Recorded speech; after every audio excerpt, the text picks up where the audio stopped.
Welcome to this episode of the Bull and the Bear podcast here on moneyandmarkets.com. I'm Matt Clark. Glad you're with us today. I don't know if anyone is like I am, but getting prepped and pumped for that 4th of July holiday coming up next week. So that's on the horizon, but we've got some things to get to. First, let me tell you that in terms of the Bull and Bear podcast, you can check us out on Apple Podcasts. We're on Google Podcasts. We're on Spotify.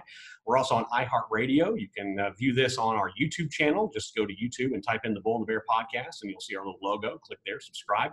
On any of these platforms, feel free, leave us a comment, leave us a rating. We'd love to get any feedback that we can. If there's a particular topic that you'd like us to talk about with any one of our regular guests or anyone that we can pull in, by all means, man, let us know, because we really enjoy that kind of feedback, and the feedback that you've been giving us so far has been great. So keep that going and keep that up. If you do have any individual questions or ideas, the Bull and Bear at moneyandmarkets.com is our email address. Just email us anytime, and we will take your feedback there and run with it as we often do. Today, I'll preface today by talking about the economy. And I know some people kind of roll their eyes and, oh, here we go, the economy. But I think there's something important that we need to hammer home here. And that is that a lot of investors correlate the stock market with the economy. And when you see that the stock market is up, as it has been over the last couple of days, not today, but over the last couple of days, the stock market has done very well. In fact, it's had a very impressive run. The NASDAQ has hit an all-time high. The S&P is under 10% away from its February high. The Dow is also not far behind. So when people see that and you think about that, you correlate it with the fact that, well, maybe our economy is doing well because the stock market is doing well. But what you have to understand is that is not true. That is I hate to say it in such blunt terms, but that is a falsehood. That is, the stock market is not the economy. You've heard us talk about that time and time again here. And I think it's very important, especially leading into what we're going to discuss today.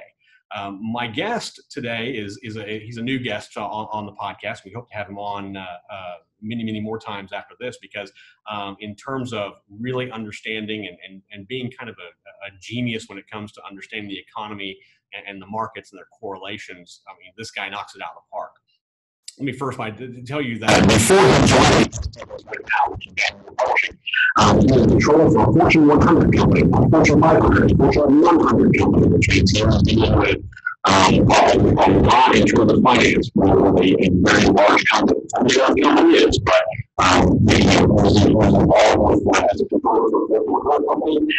also advise companies, attorneys, banks, and other entities as a turnaround consultant for about 10, 12 years. His education, he's got an MBA from the University of Chicago. He's a certified public accountant. He's also certified in, and I find this absolutely fascinating, we won't get into it a whole lot, but I love this, but he's certified in financial forensics. And just think about what that term means and how cool that is. And I'm really fascinated by what that is. And he uses his experience now. He's parlayed all these years of experience as a controller, as a consultant, with his MBA, with his CPA, and he's used that and he's parlayed that to find undervalued companies that are set to make big moves in the market. So basically, he's looking at companies that aren't there yet but are going to be there. And he uses his method to say, okay, this company is about ready to make a big move. This is what you want to do with it. And his track record is solid. We won't get into his track record, but it is a solid one. And I encourage you to check it out. We'll link to his bio in the show notes so you can see that. He is the co-editor of Profit Line, which is one of his services. He's also the editor of the Flow Matrix Alert, which is an options bit as well. So he kind of covers the entire gambit. And with that, I'll bring in Banyan Hill Publishing's Brian Christopher. Brian, first off, welcome to the Bull and the Bear, and we're certainly glad you could join us today. Hey, thanks for having me, Matt. I want to jump right in and talk about this, because when you and I were going back and forth about the economy, I think you brought up some very interesting points, and it really goes and it speaks to the fact that the stock market's behavior now, which is a toss-up. I mean, I think today indexes are down 2 to 3%. Coronavirus playing a big part of that. But before that, the markets were making a massive run off of their March lows and recovering nicely. And so, like I said at the top, as an investor, you kind of maybe have this false sense of security that, okay, well, the stock market's great, so economically, this coronavirus is behind us, and things are going to thrive, we're going to get right back to normal. And that's just not the case. And I want you to explain to our viewers the same way you explained to me why that's true, because I think that your evidence is dead on the money. So talk about that a little bit, and what you're seeing in terms of how the stock market is behaving, and why we shouldn't be looking at this as an economic indicator. You're exactly right, Matt. Like all the major indices are up at least 40% from the bottom in March through the 23rd or yesterday, as we sit here and record this today.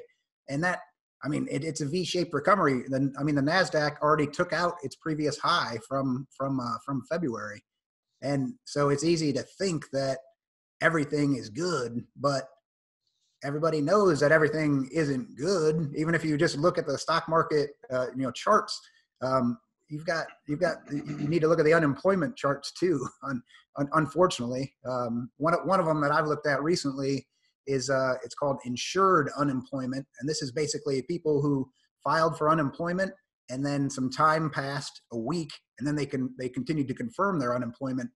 That number has gone from 1.7 million people unemployed to more than 20.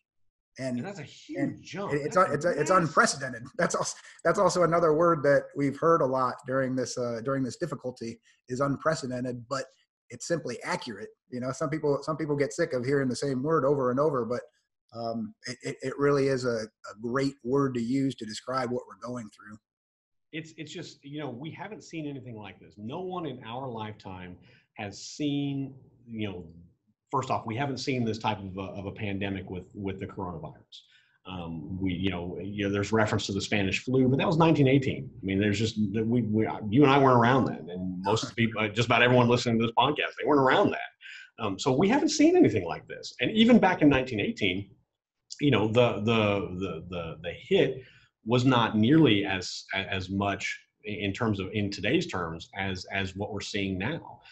And like I said, it's nice to see that the markets are up. It brings investor confidence, but the fact of the matter is that this is not going to last. And in fact, in terms of the economy, I think, and I may be off by saying this, but it's bad now, and it's probably going to get worse. We've seen the increase in cases, no doubt, in terms of the virus, and the thing that we haven't seen is because that there are these stimulus payments that are being made. The government is sending money to everybody for the most part. Now they have spending cash. That when that ends, then they won't have that cash, and they won't all have a job to go back to. We know for a fact that some of these businesses that are temporarily closed are actually permanently closed, at least with that particular owner. Exactly. They're not going to reopen because they don't have the resources to do so. Or if you think of something like a restaurant that really kind of scrimped to get by in the first place, and that was when they were packed, and now you have people 6 feet away from each other. It's just the economics just don't work. My wife and I, we've gone to a couple restaurants since things have reopened, obviously being very safe and practicing social distance and wearing masks and the like. And it is just kind of surreal to look around and see, and you go to, name any restaurant chain or any restaurant that you frequent, and you walk in and immediately it just has a completely different atmosphere. And they've got, every other table's blocked off. They have it X'd out. You can't sit there. We went for dinner and at a very popular chain, and we're sitting at one table, and the next table that's available that has someone at it is across the room.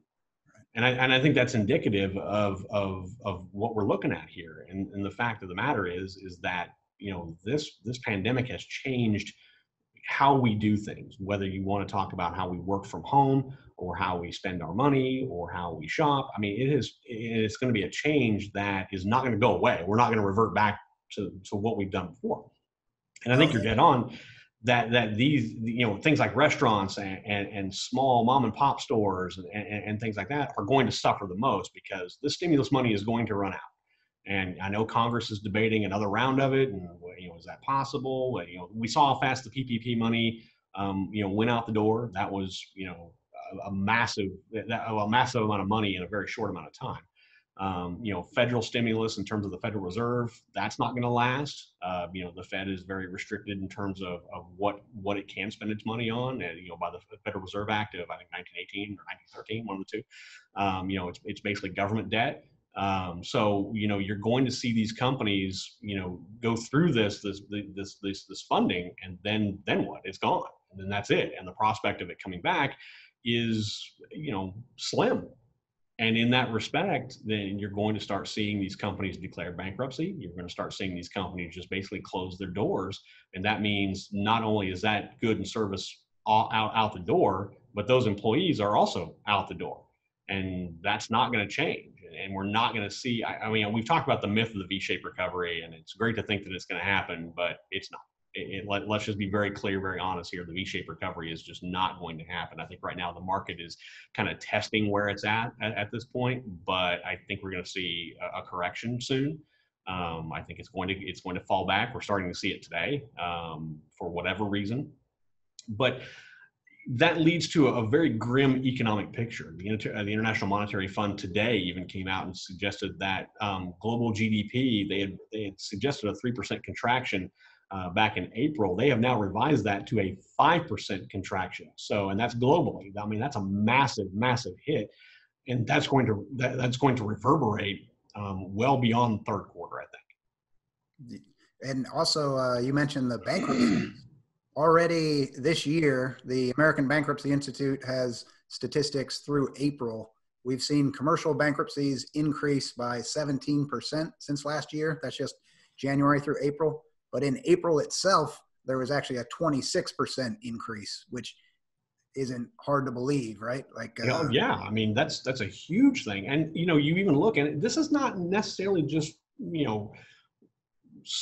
looking at just small companies, because you brought up one in particular that I thought was very interesting. And this is a company that had I believe a $50 billion valuation at one point. I mean, this was a huge, huge company, and now it is declaring bankruptcy, and that is just unbelievable. They can turn around that fast. We're talking about Chesapeake Energy, which is based out of Oklahoma City. I'm familiar with this company, being from Kansas, and familiar with Chesapeake and what they do and how they do it. But the energy sector is just it's just not good at this point. It's not going to rebound quickly. And you have a company with a $50 billion valuation at one point that is now saying we just can't pay our bills anymore. And we should be clear on that, because technically it hasn't filed for bankruptcy yet, but they're going to. Because it's so followed, right? You've basically seen multiple reports from certain news entities that they will be doing it, that they've hired the advisors, that they're going through that stage. Another thing to me, Matt, that's interesting about these bankruptcies is basically so the bankruptcy helps companies continue. They restructure, and basically what that means, restructuring, is that means that they are able to remove some of the debt. Somebody takes a haircut, oftentimes their bank, their lender, and that lender will take equity in the new company as compared to getting paid the millions or tens or hundreds of millions of dollars of debt that they previously had. But we need to understand that when that debt goes away, that's a deflationary event.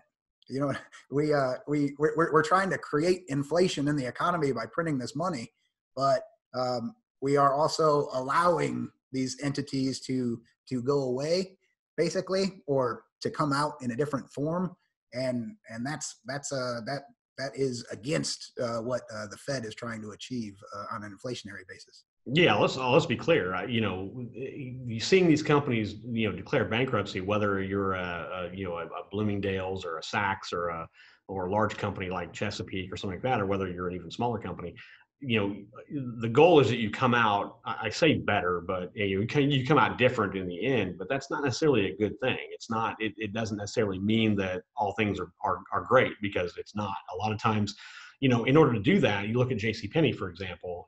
Here's a company that's in the process of bankruptcy, and they're closing, I believe, 250 some of their stores in just the U.S. alone. That's a serious reduction of service, and that means that when they come out on the other side, it's going to be different, and their debt load is going to be less, but their profit margin is going to be too. And all these things factor in. So you look at the economy.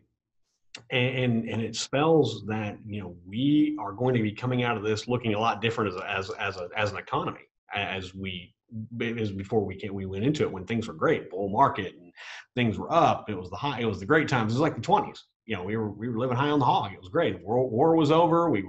Or after World War II. I mean, spending was outstanding. Things were great. And then just like with everything else, it's cyclical. Then it has to come to a crashing halt. And unfortunately, I think it was going to happen at some point. I just think the COVID-19 pandemic just kind of hit the gas to accelerate that drop off. And now here we are.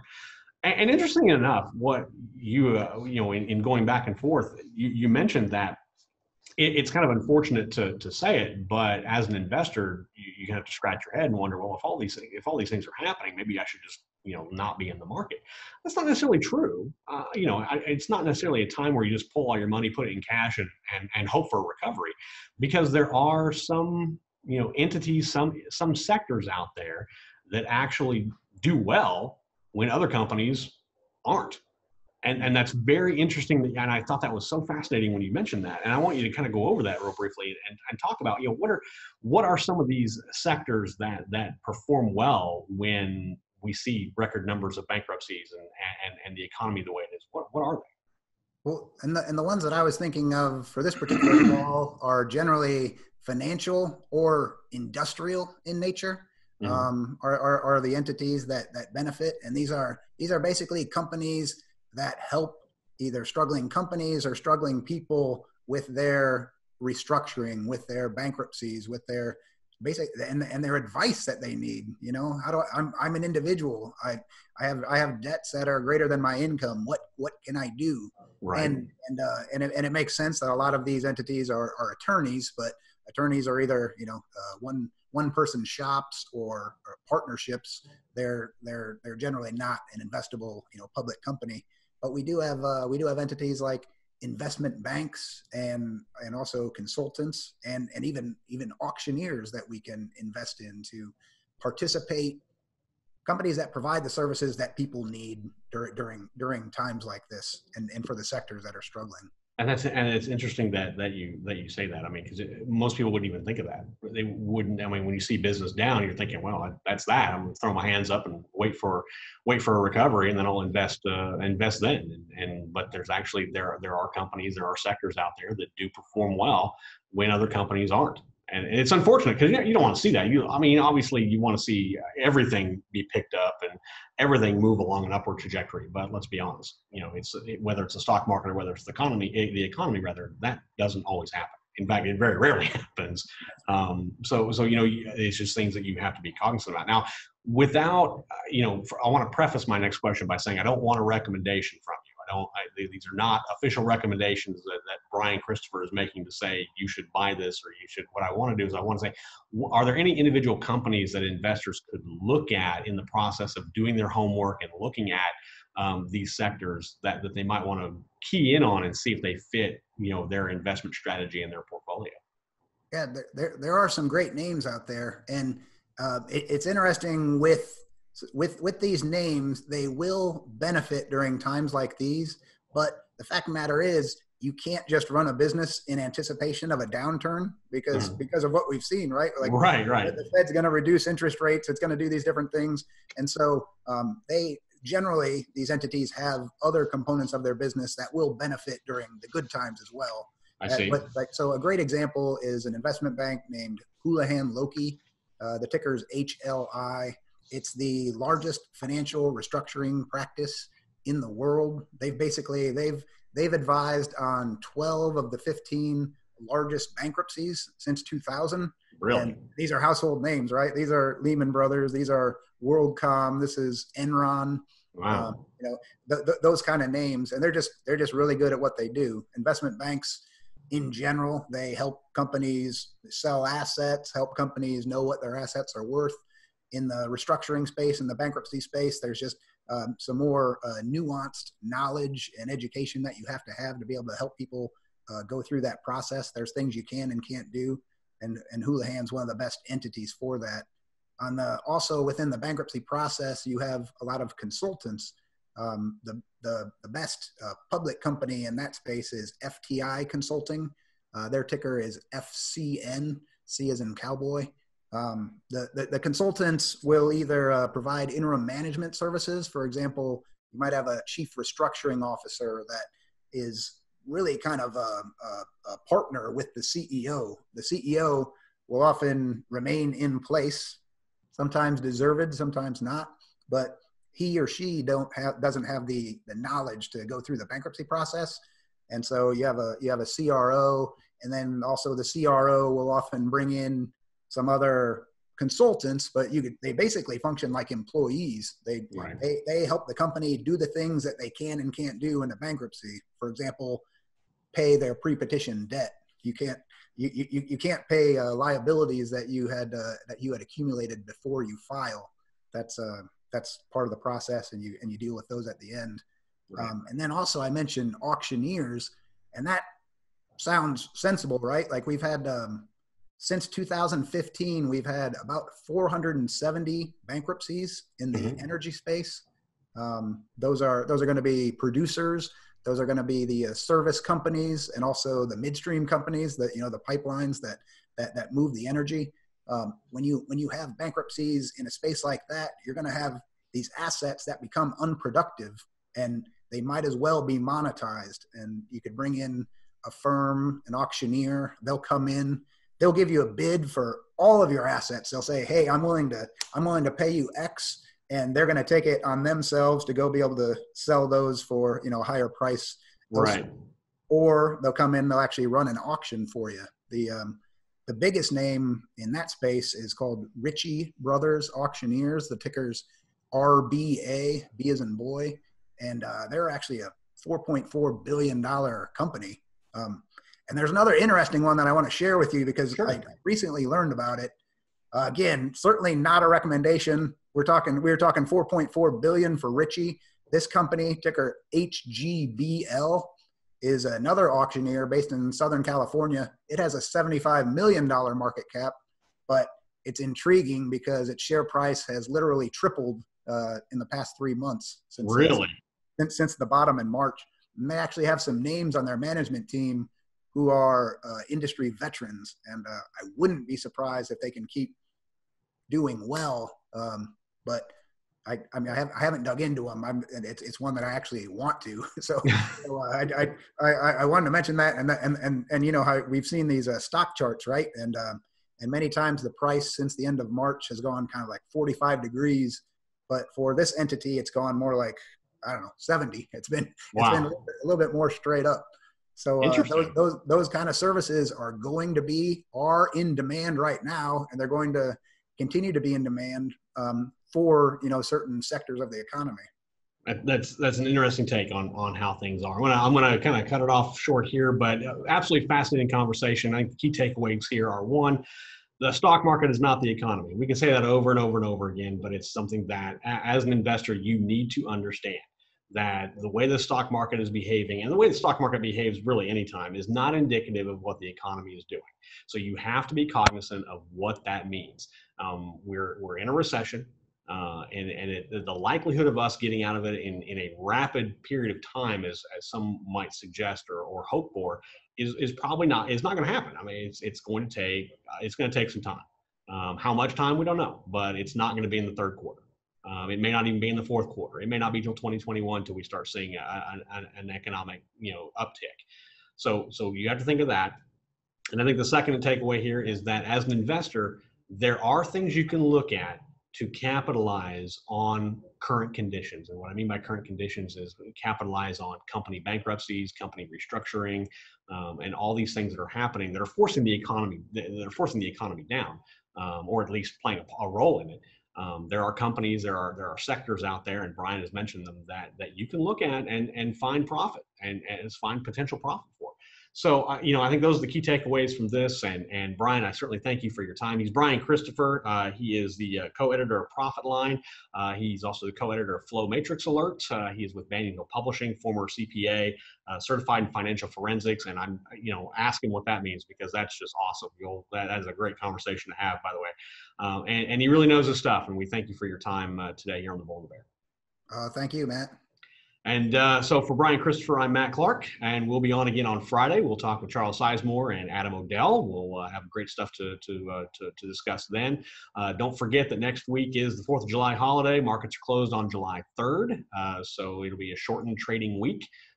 So just bear that in mind in your short-term strategy in terms of how you're playing things. But other than that, I think that's going to do it for us, and we certainly appreciate it. Again, you check us out on Apple Podcast. You can check us out on Google Podcast, iHeartRadio, Spotify, our YouTube channel as well. You just go to youtube.com and type in the Bull and the Bear podcast, and you'll find us without much of an issue.